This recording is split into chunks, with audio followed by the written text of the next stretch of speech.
A solemn procession marking the final farewell to Queen Elizabeth II. Members from every branch of Britain's military on hand for the rare state funeral. The Queen's coffin draped with a royal standard, topped with a wreath of flowers, the imperial crown, scepter, and orb.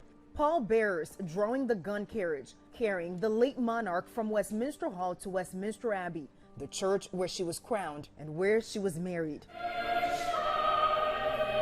And now, where she is eulogized with hymns and prayers. 2,000 people, including members of the royal family, heads of state, dignitaries, and everyday people in attendance. Few leaders receive the outpouring of love that we have seen.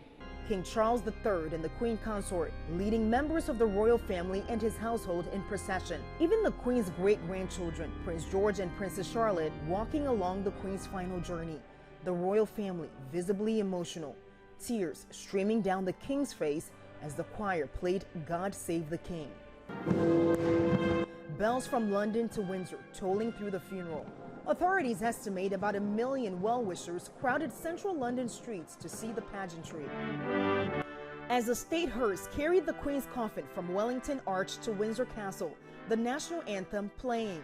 Crowds of mourners watching in silence. Some clapping, a show of respect as the funeral cortege passed by. Floral tributes from the public lining the path at Windsor Castle, leading the Queen to her final resting place.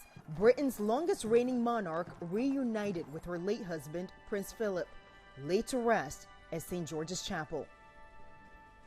And capping the deeply emotional day here in London, the United Kingdom pausing for 2 minutes after the funeral, observing a moment of silence for Her late Majesty. In London, Faith Abube, ABC News.